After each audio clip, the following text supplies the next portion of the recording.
শেরপুরে জেলা পরিষদ, উপজেলা পরিষদ ও পৌরসভাসমূহে প্রশাসক নিয়োগ।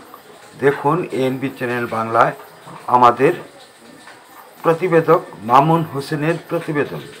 সারা দেশের ন্যায় স্থানীয় সরকার বিভাগের আওতায় শেরপুর জেলা পরিষদ, উপজেলা পরিষদ ও পৌরসভাসমূহে 18 আগস্ট স্থানীয় সরকার মন্ত্রণালয়ের স্থানীয় সরকার বিভাগ থেকে পৃথক পৃথক প্রজ্ঞাপনে অপসারণ করে শেরপুর জেলা পরিষদ, 5টি উপজেলা পরিষদ ও 3টি পৌরসভায় দায়িত্বপ্রাপ্তদের অপসারণ করে সকল পদে প্রশাসক নিয়োগ প্রদান করা হয়েছে।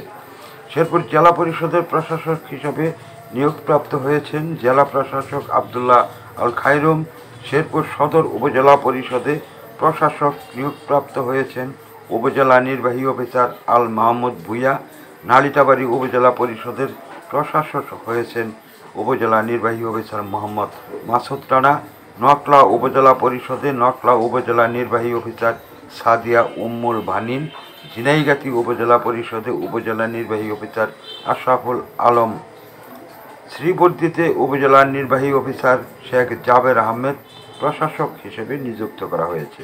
পৌরসভাসমূহে প্রশাসক নিযুক্ত হয়েছেন শেরপুর সদর পৌরসভার স্থানীয় সরকার বিভাগের উপপরিচালক উপসচিব তোফায়েল আহমেদ।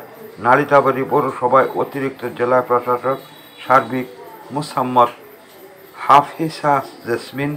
নকলা পৌরসভায় অতিরিক্ত জেলা প্রশাসক রাজস্ব মোহাম্মদ মনিরুল হাসান ও শ্রীবর্দী পৌরসভায় প্রশাসক হিসেবে নিযুক্ত হলেন অতিরিক্ত জেলা প্রশাসক শিক্ষা ও আইসিটি মোহাম্মদ রাজিবুল আহসান।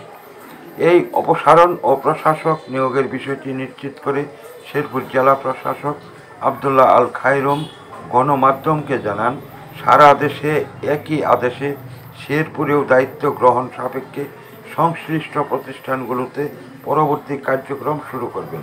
স্থানীয় সরকার মন্ত্রণালয়ের স্থানীয় সরকার বিভাগের প্রজ্ঞাপনে 876 জন জনপ্রতিনিধিকে অপসারণ করা হয়েছে।